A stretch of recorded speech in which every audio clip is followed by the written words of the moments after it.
Bafana Mahungela will continue his bid to get bail in the Alexandra Magistrate's Court today.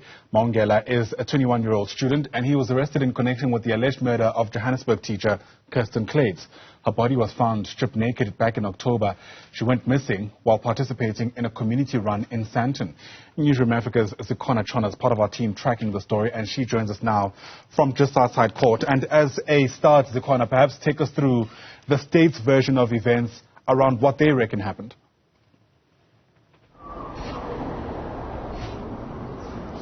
The state has told the court that Bafana Mahungela faces a total of 3 charges, including premeditated murder, robbery, and rape. It says it has CCTV footage of Mahungela following Kluyts on the day that she died.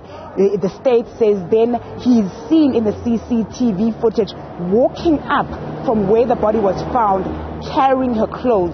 He then proceeded to jump a fence and walked home. On his journey home, he's seen, according to the state in the CCTV footage, taking a break under a tree, and in it he's seen hiding, or rather stuffing, the clothes that he was carrying inside a drain. It says thereafter he continues on his journey and puts on the running top that Kluyts was wearing on the day that she participated in the community run. The state says it is going to oppose his release on bail given the seriousness of these charges. And of course, you were in the court when Bafana Mahungela spoke himself. What did he say? Because from the looks of it, it seems like it was quite a dramatic kind of turn of events.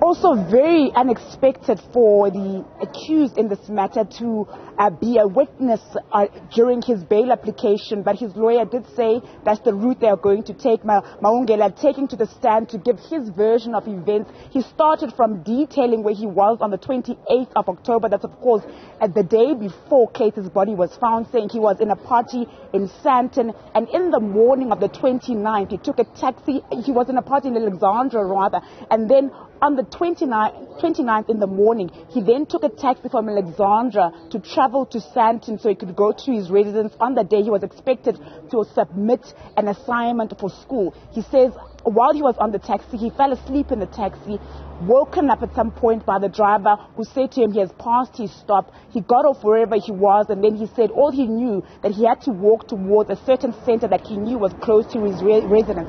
Along the way, he came across this park, he says. He then walked in and somebody pointed him to the direction where the restaurant is. He says there he looked at the menu, took photographs, and one of the people working at the restaurant suggested to him that one day he should bring his girlfriend to the restaurant because it's very affordable and it's actually a very nice restaurant. He said, okay, he took photographs there, and then he proceeded to walk out on his journey home. But he didn't take the same route that he took when he walked in. He says he walked around and saw some of the tennis courts, netball courts on the sporting grounds, and then he says he stopped to relieve himself, and he says while looking down he noticed there was something covered in a sack rather. He says he then walked down there and opened up the sack and saw that it was a body of a woman. He shook the body, he says, and then realizing that he had now contaminated a crime scene, he says he panicked, and thereafter he collected all the clothes that were around the scene. He says the reason he took the clothes was because he knows how seriously GBV is taking this country. He knows the pandemic that we are facing when it comes to the killing of women and children. So he says he felt as though he had now made himself a part of this crime. He took the clothes, he says, and he does admit that he did jump the fence. But he has told the court that he did not kill the teacher, he did not rape the teacher, and of course we now know that he did take some of her clothes. But he says he did not take her cell phone, for example, or any other of her personal possessions, because he says, I'm not poor, I did not need those things.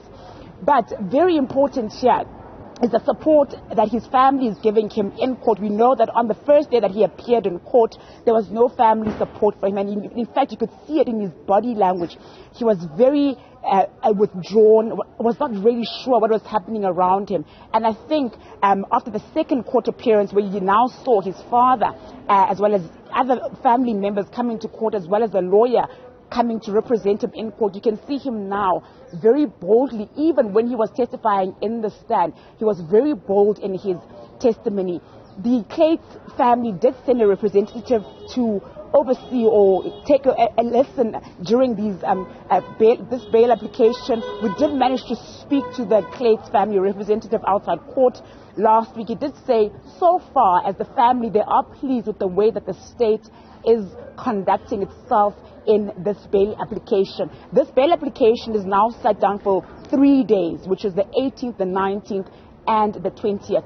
Bafana Mahungela's lawyer is still confident that his client will be granted bail. He did tell the court last week that he plans on bringing 2 other witnesses, that is Mahungela's father, as well as a caretaker of the residence where Mahungela was residing.